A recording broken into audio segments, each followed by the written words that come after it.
I sat beneath the great weirwood tree, a prisoner to my own mind, while the world around me whispered of fire and steel. What if I told you that my body was alive, yet my soul wandered in the frost, entangled with shadows that spoke of secrets best left buried? The stench of damp earth filled my nostrils, mingling with the crisp scent of snow falling silently around me. My heart raced, not from fear, but from the thrill of unraveling mysteries long hidden beneath the roots of this ancient tree. As I sank deeper into a trance, visions swirled in the darkness, the faces of the past, longing and loss battling for dominance. My voice trembled as I whispered my desires into the ether. Please, show me the truth. It was a plea made in desperation, one that would bind me to a spirit older than men. Then blackness engulfed me, and in the depths of that void, I met her, the Raven Queen. She emerged like a wraith, cloaked in shadows and frost, her eyes gleaming with an ancient knowledge that sent shivers down my spine. "What do you seek, child of man?" she asked, her voice a delicate breeze, yet sharp like winter's bite. I could feel the chill of her presence seeping into my very bones, and despite the instinctual urge to flee, I was drawn to her. Desperation surged within me. I yearned to understand the truth of my powers. In that moment, I opened myself to her, a pact forged in darkness, binding my fate to hers. What I did not realize was that letting her in would transform me in ways I could never have imagined. The world around me faded, and as I plunged further into the roots of existence, I felt fragments of time slipping away. Memories of laughter, joy, and sorrow blurred into one another like the shifting colors of twilight. I was no longer just Bran Stark. I was becoming something more, a vessel for the old powers that lay dormant beneath the earth. When I returned to Winterfell, it was as if I had awakened from a dream. But the man who emerged was different. My eyes opened wide, revealing a chilling clarity. I could sense the weight of the North upon my shoulders.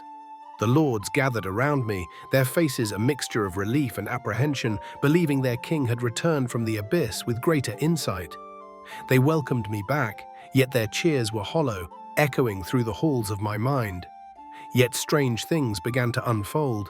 My voice carried a resonance that echoed with the wisdom of ages past.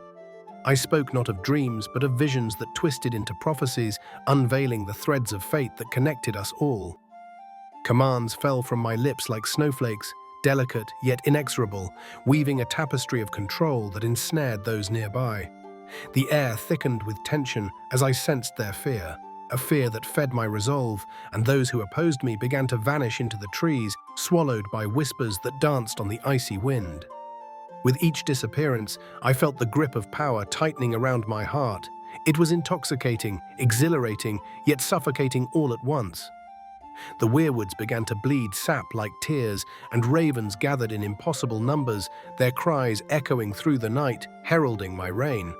I felt their fear, and it became my weapon. This is not tyranny, I told myself. This is balance, her balance. Yet with each passing day, I could see the unease in the eyes of my family. Arya returned from her travels, and as she approached, I sensed the shift in her demeanor.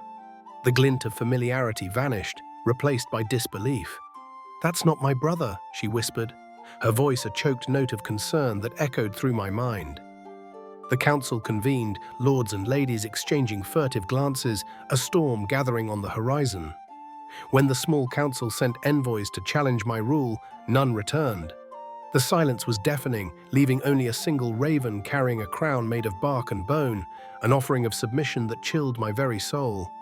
I wore it not with pride, but with a sense of dread. I gazed out at the north, the land shrouded in an endless winter, and felt the whispers of the Raven Queen wrap around me like a shroud. Those who dared defy me faced a fate worse than death.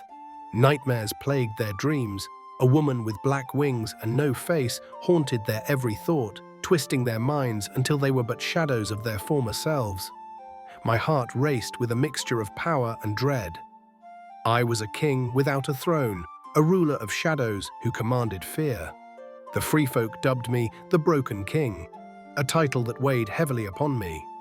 Fear became a tool, a weapon wielded with precision.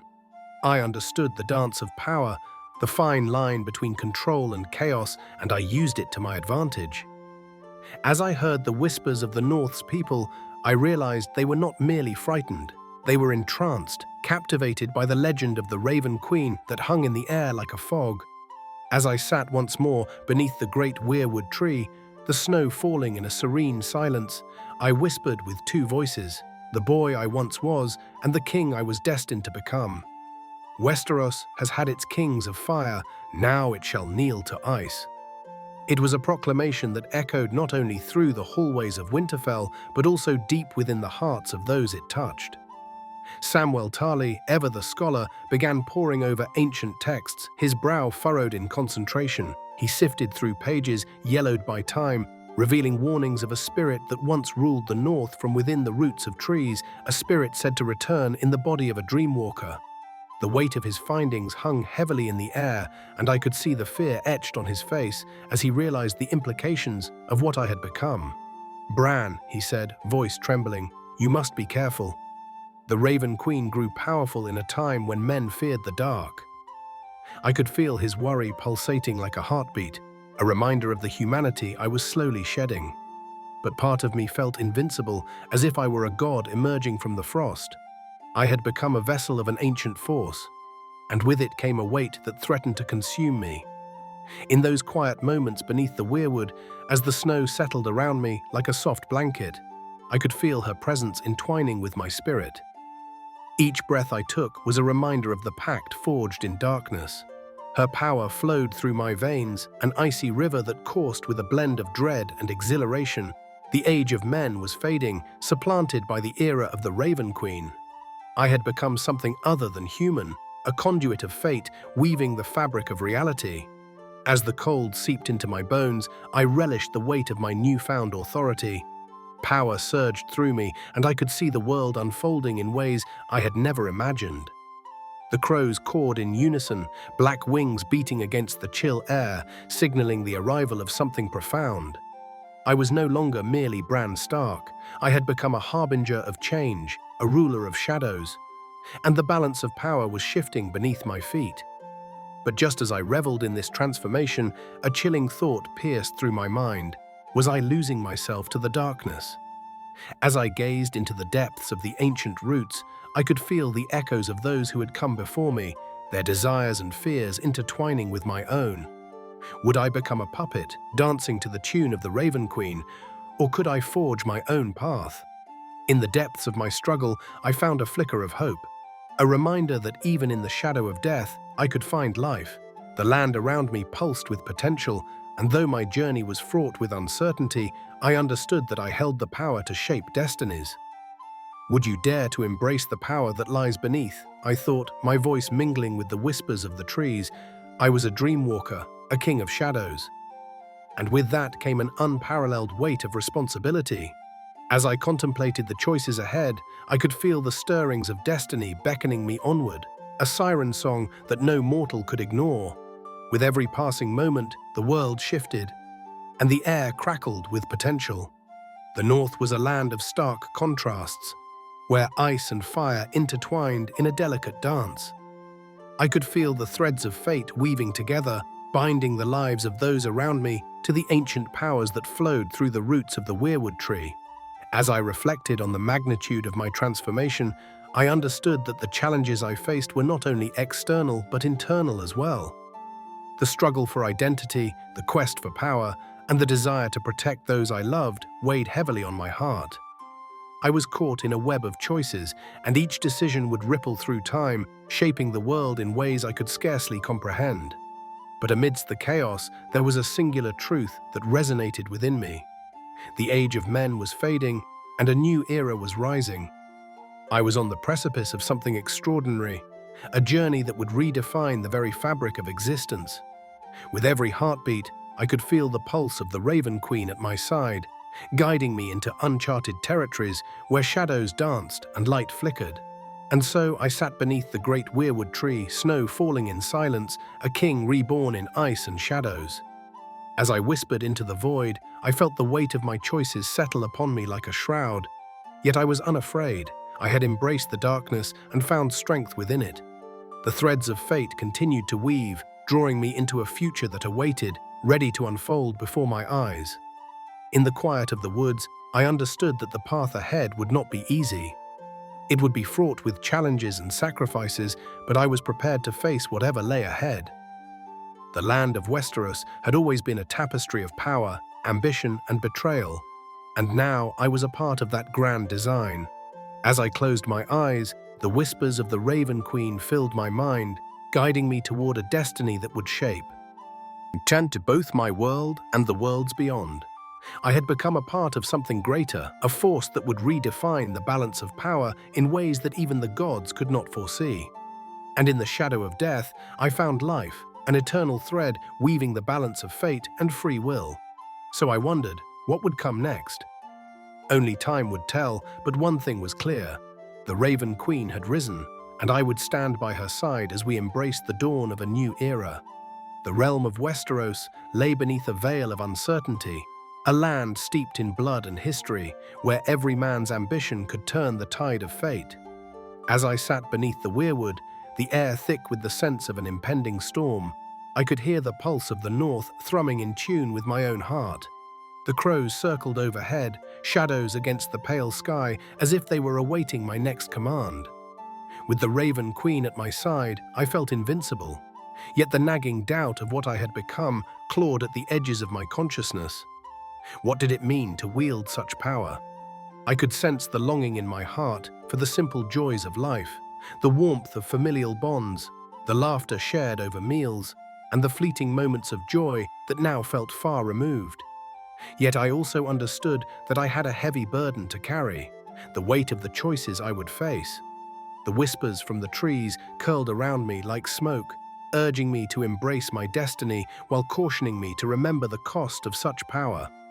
I could feel the past alive within every root and branch, every drop of sap flowing through the weirwood like blood through my veins. In that moment, the stories of my ancestors surged back to me, the legends of the children of the forest, the ancient entities that once roamed these lands, and the embodiment of fate that I had now become, a dreamwalker intertwined with the spirit of the Raven Queen. The North was changing, and I was the harbinger of that change. I could sense it in the air, a stirring among the people that hinted at unrest. Those who once called me king now whispered behind closed doors, their loyalty wavering. As I looked out across the frozen landscape, I realized I had to take action. A decisive step into the unfolding narrative of my reign. The Lords of the North would gather once more, and I would stand before them, not merely as Bran Stark, but as a beacon of the future. They would have to acknowledge the new order, one that was not ruled by the iron fists of men, but by the ancient powers that slept beneath root and snow. It was time to declare the end of kingship as they understood it, to present a vision that would redefine the nature of authority itself. In the twilight hours, when the last rays of sunlight slipped behind the horizon, I called the lords to assemble in the great hall of Winterfell. A palpable tension hung in the air as they gathered, their expressions a mixture of trepidation and expectation. As I took my place at the head of the long table, I could feel their eyes upon me, dissecting my every move, seeking to understand what had changed in me. The hall was a cacophony of murmurs as I lifted my hands to silence them. "My friends," I began, my voice echoing against the stone walls, "I stand before you not just as your king, but as a vessel of something far greater, an entity that has awakened within me and seeks to restore balance to our world." Skepticism rippled through the crowd. I could see the flicker of doubt in their eyes. "You speak of balance, Bran, but at what cost?" one of the lords interjected, his voice heavy with suspicion. It was a fair question, and I knew that I had to address their concerns. "The kings of fire have ruled for too long, leading us into chaos and ruin. It is time for the old ways to return, for the powers of nature to reclaim their place in our hearts." The murmurs grew louder, a chorus of uncertainty echoing against the hall's walls. "What do you propose, my king?" Another voice rang out, a hint of challenge lacing his tone. I felt the weight of their gaze, and with it, the realization that this was my moment to lead them toward a future that would not be dictated by fear, but by reverence for the forces that shaped our land. "I propose a new order," I declared, a surge of conviction coursing through me. an order where we forge alliances with the ancient spirits that dwell within the roots of the earth. We shall no longer let our fates be dictated by men wielding swords and crowns. Instead, we will kneel to the old powers that guide us, to the Raven Queen who watches over us. As my words cascaded through the hall, I could see the tension shift. Skepticism was giving way to curiosity. I pressed on, drawing their attention to the weirwood that stood sentinel outside, its gnarled branches bearing witness to the tales of our ancestors. Her presence has long been forgotten by the flames of ambition, yet she remains ever vigilant. I offer you a path toward a future where we embrace our roots, where we acknowledge the ancient forces that shaped our destiny. The silence that followed was thick enough to cut, and I could sense the struggle within each lord as they grappled with my vision. "What if we refuse?" one of them dared to ask, his voice steady but laced with fear. I took a deep breath, allowing the chill of the hall to seep into my bones, reminding me of the stakes at play. "Then you will face the consequences of your choices just as the night follows day. The land will respond, and I assure you, the wrath of the Raven Queen is not a force to be taken lightly. Those who resist will find their dreams haunted, their castles cursed by an endless winter while the crows gather upon their walls, a reminder of their folly." As I watched their expressions, the flicker of fear igniting in their eyes, I realized that I was invoking something powerful, an ancient fear that resonated deep within them. It was a reminder of the stories told around hearthfires, tales of spirits who once ruled and reclaimed what was theirs. As the murmurs began to shift, I pressed on. "We are at a crossroads, my lords. We can choose to embrace this change, to become stewards of the land rather than its conquerors.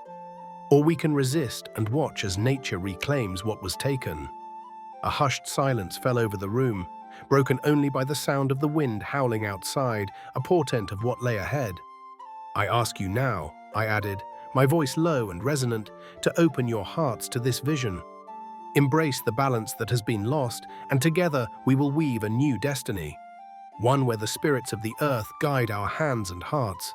Will you stand with me, or will you turn away, allowing fear to dictate your fate?" The air seemed to crackle with anticipation as I awaited their response, a tide of uncertainty washing over me. I could feel the weight of their decisions hanging in the balance. It was a pivotal moment, one that would shape our future, and I was ready to embrace whatever came next. And then, as if in response to my challenge, a figure stepped forward, a lord known for his steadfastness. "I will stand with you, Bran," he declared, his voice ringing with conviction. "If there is a chance to restore the balance, to reclaim what was lost, then I will not shy away from it." One by one, heads nodded in agreement, and a wave of hope surged through me. The fear that had gripped their hearts began to ebb, replaced by a sense of purpose.